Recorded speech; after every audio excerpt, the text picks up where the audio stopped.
அனைவருக்கும் வணக்கம். இன்றைக்கி நம்மளுடைய சேனலில் என்ன பதிவுகள்லாம் பார்த்து தெரிஞ்சுக்க போகிறோம் அப்படின்னு பார்த்தீங்கன்னா, விருச்சிக ராசி நேயர்கள் அனைவருக்குமே அடுத்து வரக்கூடிய 7 நாட்களானது எப்படிப்பட்ட நாட்களாக அமைய போகிறது, மேலும் நீங்கள் இந்த காலகட்டத்தில் என்ன விஷயங்கள் செய்யணும் செய்யக்கூடாது, அது மட்டும் இல்லாமல் இந்த காலகட்டத்தில் உங்களுக்கு ஏதாவது கெடுபலன்கள் நடக்க இருந்தால் அந்த கெடுபலன்களில் இருந்து விடுபட நீங்கள் என்ன விஷயங்களை பரிகாரமாக செய்யணும் என்பதை பற்றி இருந்தாங்க நம்ம இன்றைக்கி இந்த வீடியோ பதிவுகளில் முழுமையாக பார்த்து தெரிஞ்சுக்க போகிறோம்.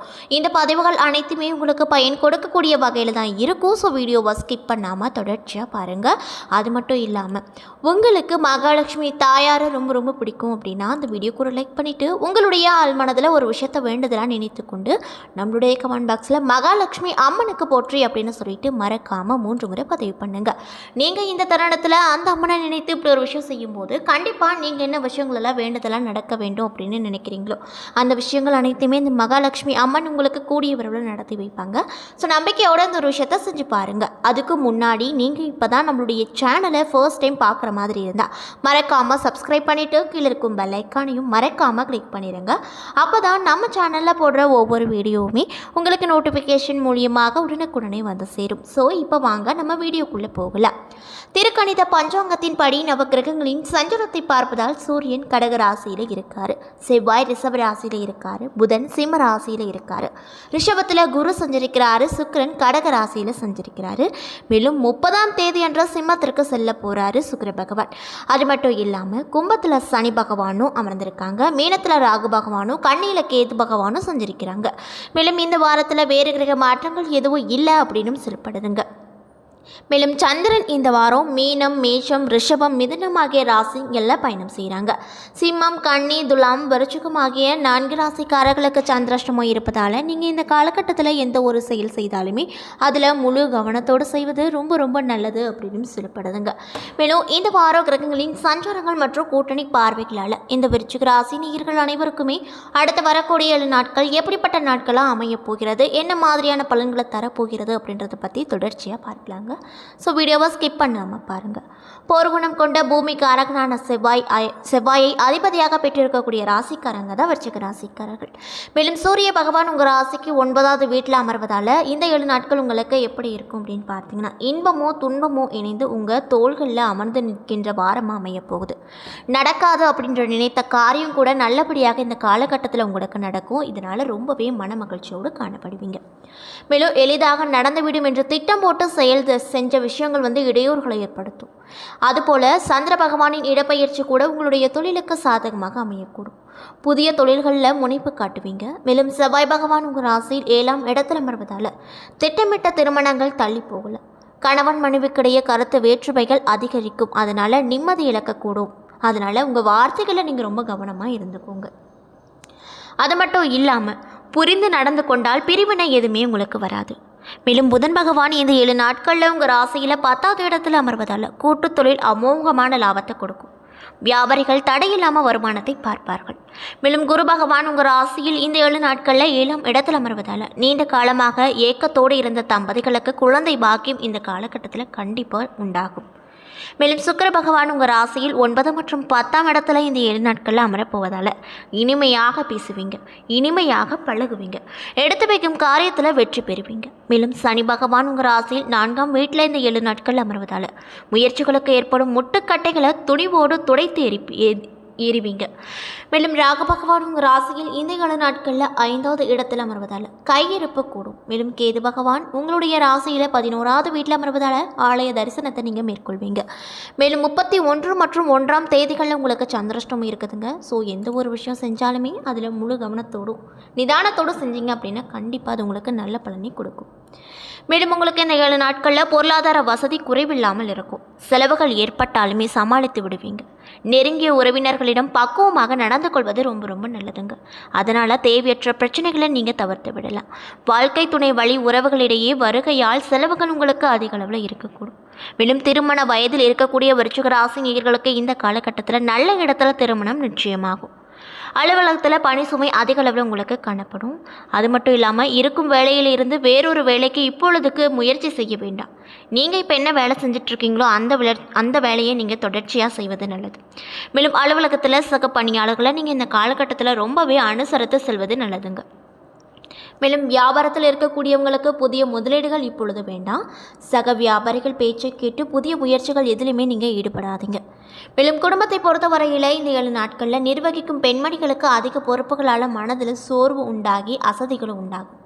அலுவலகத்துக்கு செல்லும் பெண்மணிகளுக்கு அலுவலக சூழ்நிலை உற்சாகத்தை தருவதோடு மட்டுமல்லாமல் மன மகிழ்ச்சியை ஏற்படுத்துங்க.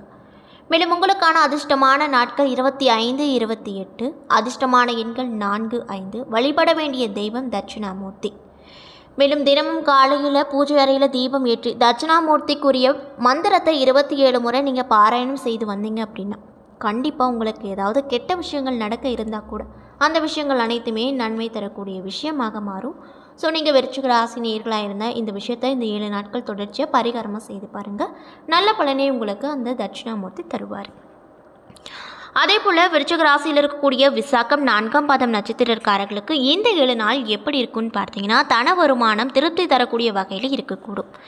செல்வத்திற்கு அதிபதியான அலைமகளி உங்களை பார்த்து சிரிப்பதால் நீங்கள் மகிழ்ச்சி அடைவீர்கள். மேலும் விவசாயிகளுக்கு விளைச்சல் அதிகரித்து லாபமும் அதிக அளவில் இருக்கும். அரசு சிபாரிசால் பல நாட்கள் தள்ளி போயிருந்த அதிகாரமிக்க பதவிகள் உங்களுக்கு இந்த காலகட்டத்தில் நிச்சயமாக கிடைக்கும். இதனால் ரொம்பவே மன மகிழ்ச்சியோடு நீங்கள் காணப்படுவீங்க. மேலும் உங்கள் சிறந்த பணிக்காக மேலதிகாரிகளால் மேய்ச்சப்படுவீர்கள். இன்னும் சிலருக்கு தலைவலி கண்வலி பிரச்சனைகள் வந்து சரியாகிவிடும். மேலும் பெண்களாக இருக்கக்கூடியவங்களுக்கு உங்களுடைய சேமிப்பை வைத்து புதிய ஆபரணங்கள் வாங்கி மகிழ்ச்சி அடைவீங்க. மேலும் பங்கு சந்தை மற்றும் போட்டி பந்தயங்களில் ஈடுபட்டிருந்தால் அதிக அளவில் இழப்பு உங்களுக்கு இந்த காலகட்டத்தில் இருக்கும். அதனால் பங்கு சந்தை மற்றும் போட்டி பந்தயங்களில் எதுலேயுமே நீங்கள் இந்த காலகட்டத்தில் ஈடுபடாமல் இருப்பது ரொம்ப நல்லது. மேலும் அனுஷம் நட்சத்திரக்காரர்களுக்கு இந்த 7 நாட்கள் எப்படி இருக்குன்னு பார்த்தீங்கன்னா பெண்களாக இருக்கக்கூடியவங்களுக்கு ஆன்மீகத்தில் ஈடுபாடும் அதன் காரணமாக குடும்ப முன்னேற்றமும் ஏற்படும். மனைவியின் பணிவிடை மகிழ்ச்சி தரக்கூடிய வகையில் இருக்கும். மதிப்பும் கௌரவமும் உயரும். சோம்பேறித்தனம் அதிக அளவில் இந்த காலகட்டத்தில் உங்களுக்கு காணப்படும். உல்லாசமாய் பொழுதுபோக்கு விதமாக நமக்கு எல்லா நாட்களுமே ஞாயிற்றுக்கிழமையாக இருப்பதில்லை. அதே போலதாங்க இன்பமும் துன்பமும் கலந்து தான் வாழ்க்கை. இந்த வார செலவுகள் உங்களுக்கு அதிகமாவதன் காரணமாக பண முடிவு ஏற்பட அதிக அளவில் வாய்ப்பு இருக்குது. இதனால் கடன் வாங்கக்கூடிய சூழ்நிலையும் வரக்கூடுங்க. மேலும் நீங்கள் இந்த காலகட்டத்தில் மற்றவங்க கிட்ட கடன் வாங்கக்கூடாது அப்படின்னு நினச்சா நீங்கள் இந்த காலகட்டத்தில் பணத்தை சேமித்து வைப்பது நல்லது. தேவையில்லாத விஷயத்துக்கெல்லாம் நீங்கள் பணம் செலவழிக்காதீங்க. என்ன தேவையோ அந்த விஷயத்தை மட்டும் செய்யுங்க. மேலும் நேர்மையும் கடின உழைப்பும் மட்டுமே நல்ல ஊதியம் அளிக்கும். வாழ்க்கையில் நீங்கள் எடுத்து வைக்கும் ஒவ்வொரு அடியிலும் வெற்றி மகிழ்ச்சியை கொடுக்கக்கூடிய வகையில் தான் இருக்கும். அதனால் நீங்கள் கவலையே பட வேண்டாம். மேலும் கேட்டி நட்சத்திரக்காரர்களுக்கு இந்த 7 நாட்கள் எப்படி இருக்கும் அப்படின்னு பார்த்தீங்கன்னா திருமணம் ஆகாத விருச்சிகராசி அன்பர்களுக்கு நல்ல இடத்துல திருமணம் நடக்கும். பெண்களாக இருக்கக்கூடியவங்களுக்கு நல்ல லாபம் கிடைக்கும். அது மட்டும் இல்லாமல் பெண்களால் லாபமும் வீட்டில் சுப நிகழ்ச்சிகளும் கண்டிப்பாக நடக்கும். தன சேர்க்கை ஆகியவற்றால் வீட்டிற்குள் அமைதி நிலவும் இன்பமும் நிலவும். இன்னும் சிலருக்கு பல வகையில் பிறரால் குற்றம் சாட்டப்பட்டு அவதிப்பட நேரிடும். அதனால் பார்த்து கவனமாக இருந்துக்கோங்க. பணிபுரியும் பெண்மணிகளுக்கு இந்த காலகட்டத்தில் பதவி உயர்வுகளை எதிர்பார்க்கலாம். உங்கள் எண்ணமெல்லாம் பணத்தை பற்றி தான் இருக்கும். மேலும் அரசு தொடர்பான விவகாரங்களில் தொல்லை ஏற்படும். அதனால் பார்த்து கவனமாக இருந்துக்கோங்க.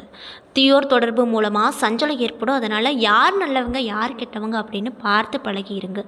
மேலும் புதிய திட்டங்களால் தொழிலில் லாபம் அதிகரிக்கும். வாகனங்களில் செல்லும் போது வேகத்தை குறைத்து எச்சரிக்கையோடு இருந்தால் விபத்துகளை கண்டிப்பாக உங்களால் தவிர்க்க முடியும். அதனால் வாகன விஷயத்தில் நீங்கள் இந்த காலகட்டத்தில் ரொம்ப கவனமாக இருக்கணும் அப்படின்னு சொல்லப்படுதுங்க. என்ன நண்பர்களே, இந்த வீடியோ பதிவுகளில் நம்ம விருச்சிக ராசி நேயர்கள் அனைவருக்குமே அடுத்து வரக்கூடிய 7 நாட்கள் எப்படிப்பட்ட நாட்களாக அமைய போகிறது, மேலும் நீங்கள் இந்த காலகட்டத்தில் என்ன செய்யணும் செய்யக்கூடாது, கெடு பலன்கள் ஏதாவது நடக்க இருந்தால் அந்த கெடு பலன்களில் இருந்து விடுபட நீங்கள் என்ன விஷயங்களை பரிகாரமாக செய்யணும் என்பதை பற்றி முழுமையாக இந்த வீடியோவில் பார்த்துருப்போங்க. இந்த பதிவுகள் அனைத்துமே உங்களுக்கு பயன் கொடுக்கக்கூடிய வகையில் தான் அமைய பெற்றிருக்கும். ஸோ வீடியோ பிடிச்சிருந்தால் லைக் பண்ணுங்கள், ஷேர் பண்ணுங்கள். அது மட்டும் இல்லாமல் உங்களுக்கு மகாலட்சுமி தாயாரை ரொம்ப பிடிக்கும் அப்படின்னா இந்த வீடியோக்கு ஒரு லைக் பண்ணிவிட்டு உங்களுடைய ஆள் மனதில் ஒரு விஷயத்தை வேண்டுதலாக நினைத்து கொண்டு நம்மளுடைய கமெண்ட் பாக்ஸில் மகாலட்சுமி அம்மனுக்கு போற்றி அப்படின்னு சொல்லிட்டு மறக்காமல் 3 முறை பதிவு பண்ணிவிடுங்க.